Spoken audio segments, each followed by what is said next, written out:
Hello everyone. Today I'm going to show you these super cute fabric eggs, and the pattern is actually from another YouTuber. Her name is Minki Kim. I will put her YouTube channel down in the description box so you can see her make them. She does have a YouTube video on these, but I thought they were super cute that I wanted to share them. These would be great for babies to play with because they are just stuffed. So these are great eggs for babies. You could also put beans in them, use them for games. Maybe even put like a little small rattle, something that rattles inside for babies. Or even just for your regular kids who some of them want to keep playing, Easter over and over and over again, and you don't want them to play with an actual egg that may be lost forever and start rotting in some corner of the room. Yeah, that's happened. These are also great for scraps. This is a great scrap buster project. This one has two different sides. I wanted to see what it would look like. She does have two different sizes, a large egg and a smaller egg. And let me show you some of the fabric I was thinking of. This is a batik scrap that I have. That would look good as an egg. Maybe this blue one. I've done this one. This one is, Something World. Something World by Paula Nelson for Bernitex. I will try to find it, and you will probably see it on screen right now, the actual name for it. These are the other ones that I used. I really like this pattern, and I tried to get that pattern, but it didn't come out. Sometimes the pattern doesn't come out the way you want it to come out, right? But maybe I put one there. We'll see. This one is called, doesn't have a name on this one. It is a Bernitex fabric. Let me see if I can find it on this next. Where in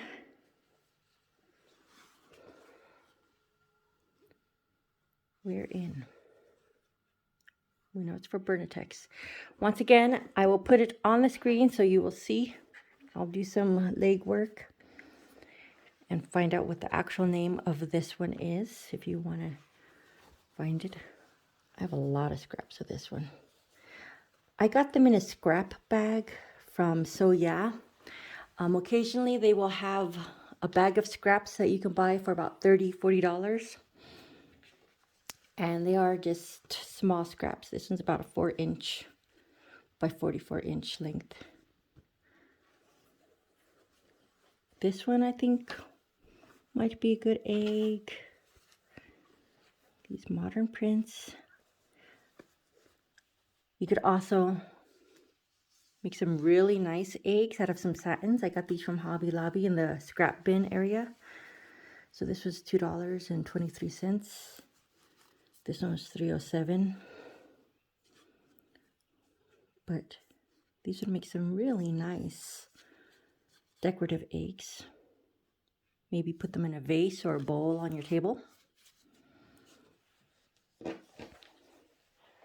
But the fabric I chose today is going to be this small little scrap, and I am sorry, I do not know where it comes from.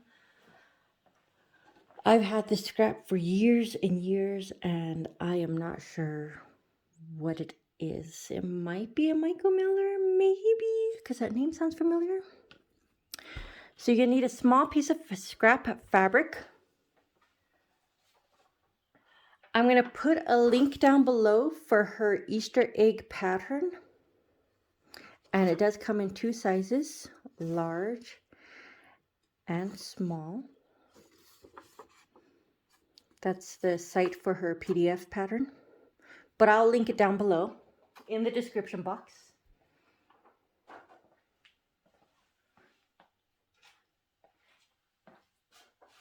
And since I knew that I was going to be using this pattern a lot, I went ahead and made a template for this. And let me show you how.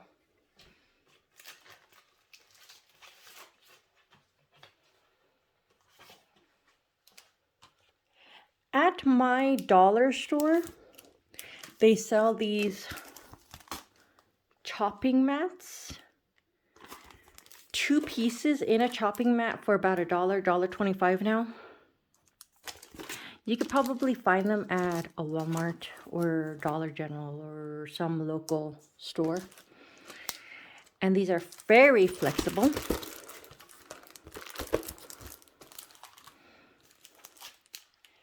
And what I did was I just took the pattern, took my chopping mat. There's 2 sides. One is a super shiny soft side, and one is a dull scratchy side. I just put that over, took a pencil, and just traced it. And because it is a hard side, it keeps the mark very well. If you do it on the slippery side with like a pin or marker or even a pencil, it doesn't hold the mark very well. You have to do it on the other side. Okay, so I made my templates. I have them here, and I did mark top, bottom, big, small, cut 4. Let's see if you see that. Let's see, small 4, bottom, top. And what I'm gonna do is you could just fold it in half like this and put it down and put it down. Or you could just fold it in half and then fold it in half again. Hopefully that is big enough. Yes, it is. And then you could just do it like that. I like the smaller ones compared to the bigger one.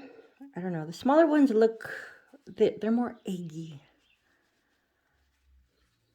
I like the size of it and the feel. This one, I don't know if it's just when I filled it, I didn't fill it enough. Not sure, but the eggy feel of it is not as great as this one. Okay, so this is a small. You can use whatever marking tool you have. I'm using a pencil because that's what I have.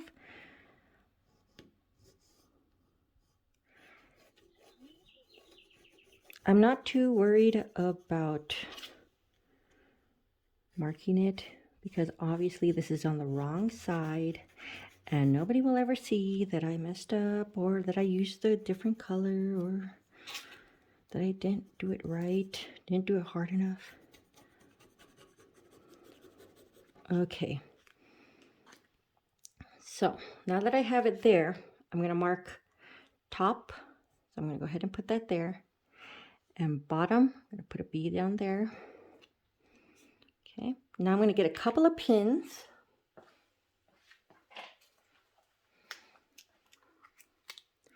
And I'm going to pin the inside of the egg to keep it steady. So I'm going through all 4 layers. Now this does not need to be an exact science. I'm just putting this many because I think that because it is 4, it could have a tendency to shift while you're cutting it. Take my scissors, start at the point, and I am just going to cut this around. Now the lady whose YouTube video I saw, she has some wonderful sewing videos. They're always so great and they seem like they could be difficult, but she presents them in such a way that it looks like anybody can do it.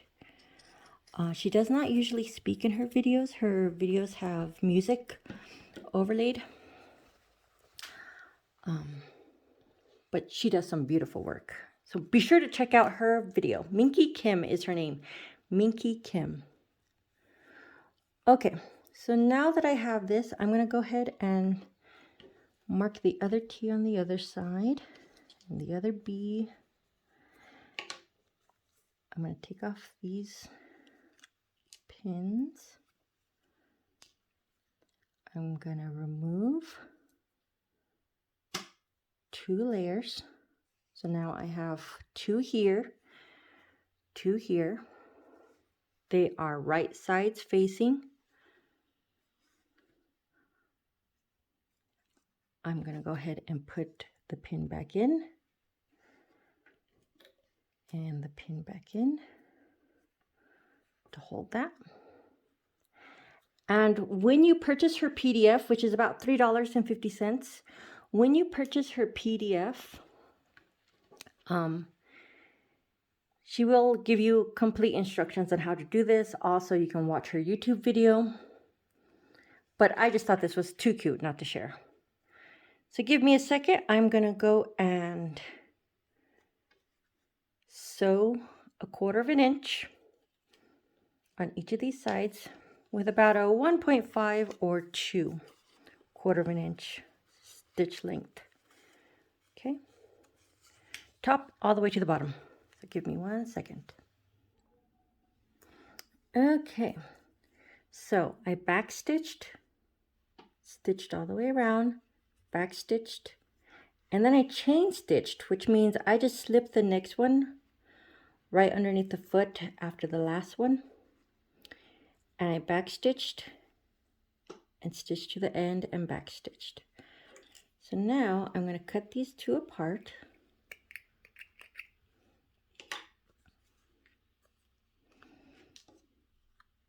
And we're going to end up with these petal halves. And you're going to want to open these seams. You can finger press, you can roll them with a little seam roller. You can use a pencil if you don't have fingernails. However you want to do it. You're just doing the ends here. You could go all the way. It is very difficult to try to do this with an iron. It just does not want to work because it's such a odd curve. But you mainly just need the ends here and here. Do that on the other side.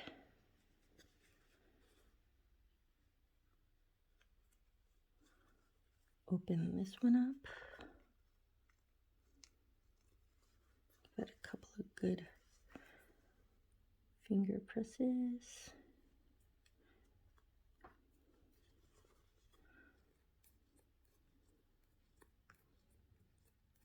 Okay. Now that they are together, you want to take one, fold it inside out. Make sure that stays open. And also pay attention to where your T is. Okay, T is right there. Make sure I have my T on this side, which is up here. So I'm going to put the T's together, right sides together, matching up those seams.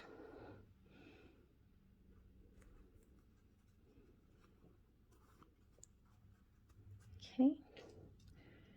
And we're going to pin those. Pin, clip, however you want to keep them together. This side you want to get it in there a little bit more. Make sure the seams are matching. This one wants to be a little fiddly. That's fine. Now, of course, if you're making these for babies or kids, you do not have to be super exact, because your children will just want to play with them. You could also make this a family activity. You could make a whole bunch of these, leave them unstuffed, and have your kids help you stuff them.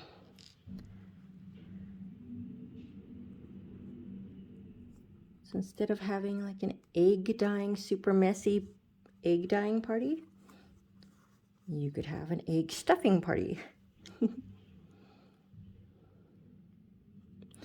And of course they are reusable. If you live in like an apartment where you might not be able to go out for Easter, you can hide them around your apartment. Just remember, you know, if you hide 12 eggs, remember to find 12 eggs. All right, now that we have this pinned, we're going to leave one part open for stuffing. We're going to sew all the way around, stopping and backstitching at the end. Okay, so let me sew that. Okay, so we are back. I sewed from one end all the way down. I left a space, it's a little bit less than an inch, but you want to be about an inch opening on the end there. And what we're going to do is we're just going to reach in and turn it inside out.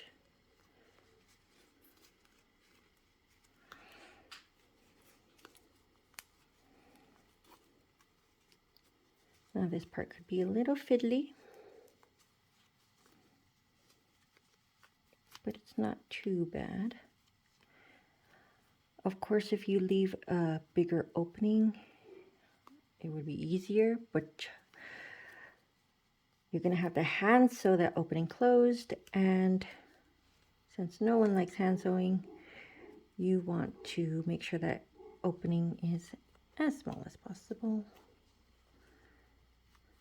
Oh, going the wrong way. There we go. Get inside. Okay, putting a little finger in there, pushing out the parts. That's the top and the bottom. Okay. Now that we have this done,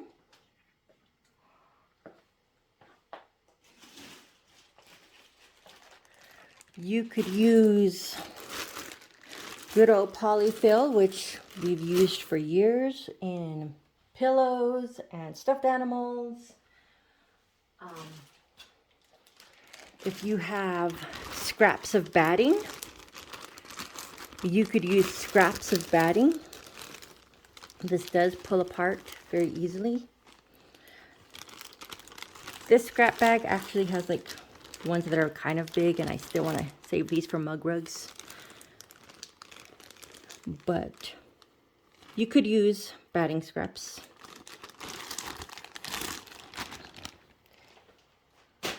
You could use fabric scraps. All those little tiny pieces of fabric scraps that you don't know what to do with, and you're like, I don't want to throw these out because they're awesome. You could use fabric scraps and just fill the egg with fabric scraps. It does take quite a bit to stuff it in here. So I'm going to go ahead and do that off camera. and you'll see the stuffed egg in a second. All right, ta-da, it is stuffed. I went ahead and measured the ounces that is inside the egg, and it's at 0.46, so about a half of an ounce, which means 2 eggs would be 1 ounce. I was looking at this fiber fill, the bag I have, and it says it is 16 ounces of fiber in this bag. So that would make 32 eggs. 32 eggs from this bag. And it is stuffed pretty good. If you wanted to make like throwing toys, make them a little bit heavier with beans or rice, I would suggest not giving those to children. Obviously, don't give them to babies because babies could choke on it. Also, babies like to put things in their mouth, and you get the rice wet, you get the beans wet, and they get all moldy and gross, and nobody wants that.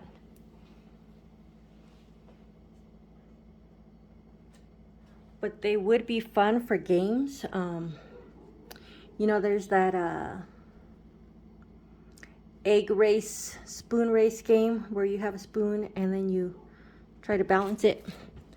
That would be fun to use these for that. Obviously they won't break. Okay, so we're at the very end. Here you can see I still have my hole. And what I'm gonna want to do is I'm gonna use this for now. You have to hand stitch these closed. You could try to put that underneath your sewing foot, but it's way too bulky. I don't think it's gonna work. But let me grab, let's see, I have my sewing needles. This is the short one. I like to use a short needle for hand sewing. I think these are all basically the same. Nope. You see, one of them's a lot longer than the other. I like the short one. Okay, stick that back in there. I also got a length of thread. This happens to be 15 inches of thread. And I'm just using regular polyester thread. It doesn't matter to me what kind of thread I use.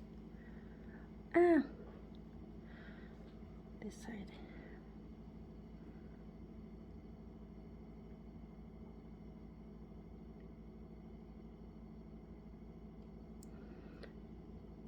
Make a little knot on the bottom. This is the way I make my knots. I don't know, my grandma showed me this a long time ago. You have it, hold the end between your finger and your thumb, wrap it around at least once, and then roll it a couple of times and it gets all rolly, and then pull it down and it makes a knot. I don't know if your grandma ever taught you that. If you want to, you could just go around a couple of times. That's fine too. Okay, so when hand sewing, I usually try to go kind of in, because that's where my knot's gonna be. I go kind of in, and if you see, I'm going into the fabric but not out the other side. Oh, I'm trying not to. So it's one layer of fabric, and I'm trying to come up very near the edge of the stitching here, the machine stitching. Okay.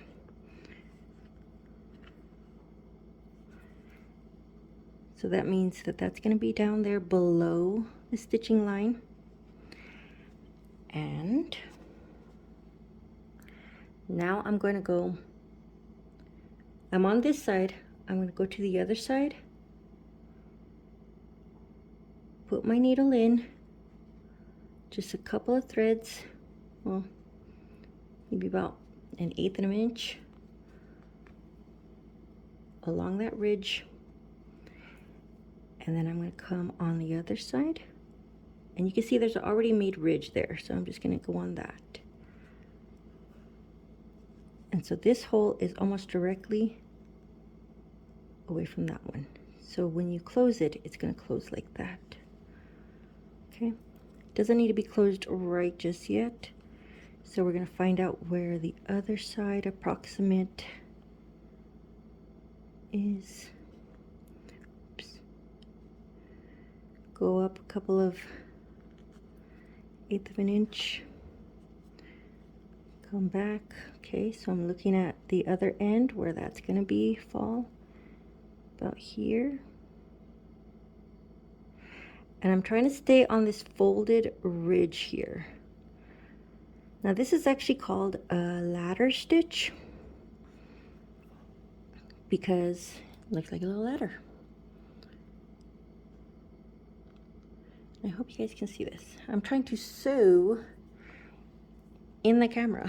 It's very fun, very weird looking. Okay, and I hope my camera is focusing on that. There we go. So I'm going right directly across to the other side where the ridge is,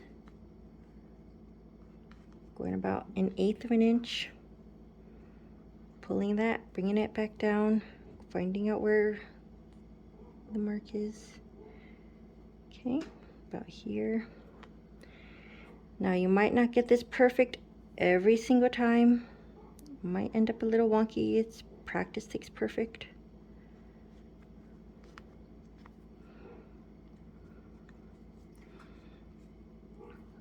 Okay, I'm almost at the end here. And you can see I moved my egg. So instead of sewing it like I was sewing it like this, I moved it the other way. There's a reason for that. Let me go back in here. Because this is the end-ish of this egg, I want to make sure the end here is pretty tight, because I'm going to be pulling that tight here, and this side's not closed.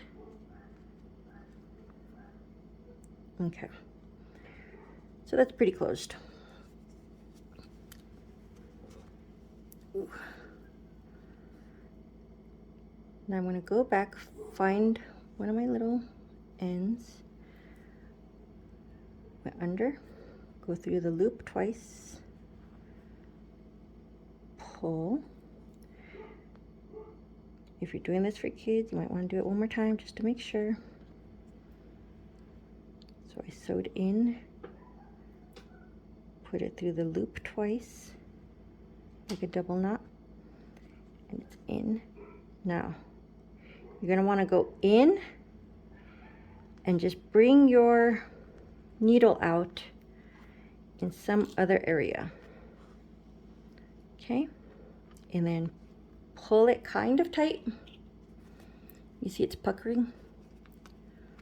Pull it kind of tight and clip it off. And that disappeared your thread.